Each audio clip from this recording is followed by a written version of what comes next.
Today I'm going to be testing the limits of pulse jet jars to see where they break, whether that's fully submerged in water, partly submerged in water, or no water at all. Now this is a follow-up video to a previous one I did on the pulse jet jars. If you want to know what they are and how they work, you can check out that one. But also I want to thank Ethan, who put a comment on that video.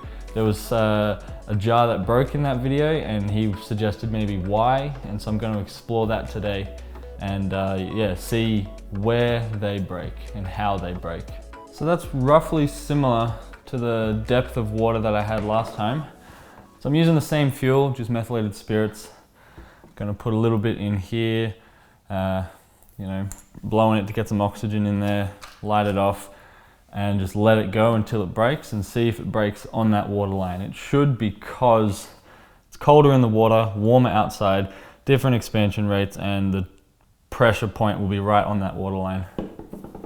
Let's get this going and see how we go.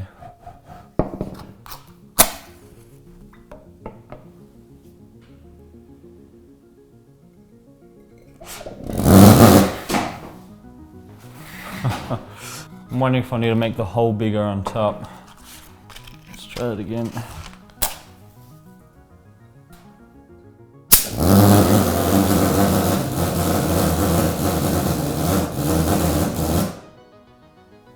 Okay, we're not breaking yet.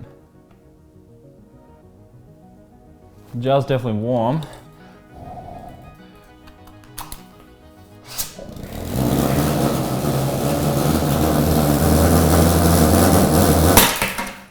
There we go.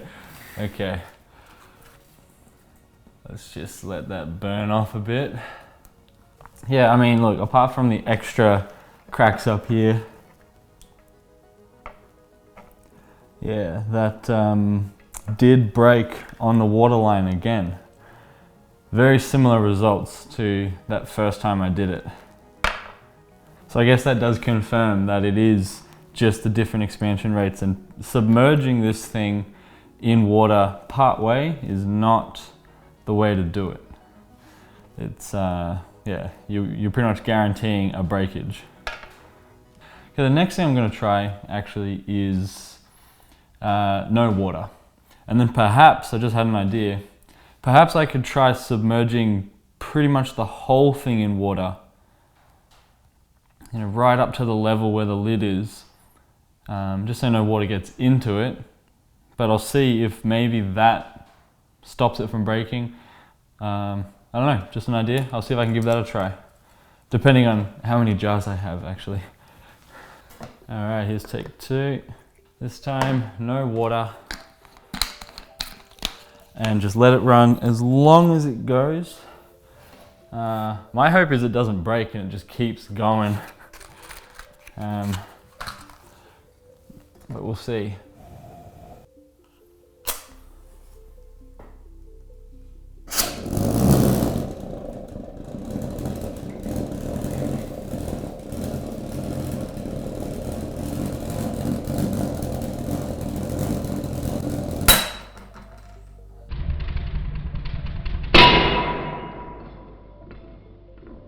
Okay.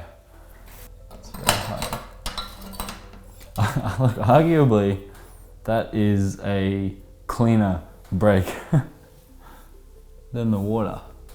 Not 100% sure what exactly went on here, but possibly because the liquid, right, is significantly colder than the temperature of the jar actually.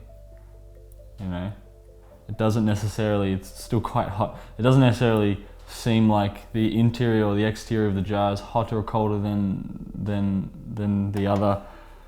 But potentially, it's not quite at the level, but it still might have different expansion rates during the intense heating that it's coming under. So I guess, I'll see if I have one more jar. That's two of them broken, but I'll see if I have another jar to test again, and I'll try to submerge it entirely in water right up to the level here. Yeah, I'll see what I can come up with and if I can do that experiment. Okay, here's the setup. This comes down, hopefully without getting any water in it, because the water level rises. I put it underneath that, and then this thing comes over on top.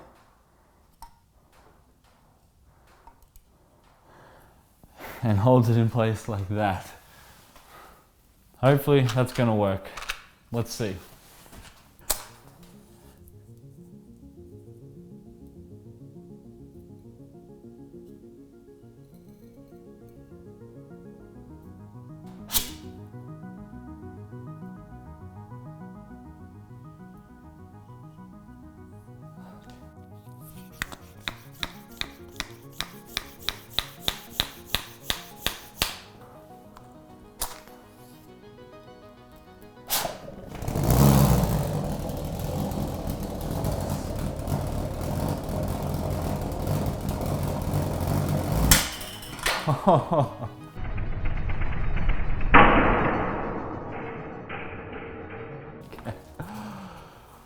Wow, finally. The amount of matches I went through just to get that to work. Oh, but look, even surrounded by a big body of water, that's not keeping it from breaking. I imagine, actually let's have a look at this. Oops. Okay, yeah, look at that. So it's a relatively clean break again on a line. So to me, surrounding it with water just is not going to help at all. And if you're making these at home, they are most likely going to break. So I guess I was right in the original video when I would smother it with the matchbox. I'd stop the flame from happening just in case it would break, because it was most likely going to break. All right, well, lots of broken jars today. I guess that is a good thing, because it means I've learned something, that the water's going to do nothing. But it's also just a lot of fun to do this sort of stuff and just break things. I love breaking things. All in the name of science, of course. But hey, I also just want to mention something to anyone who cares to stay and listen just for a little bit. From my previous videos, you may have noticed there's been usually a brick wall behind me or something like that, and I've been just filming in a kitchen, but I no longer live there. I've actually moved. And so this is the garage. I call it the shed, just as a throwback for when I first started this channel.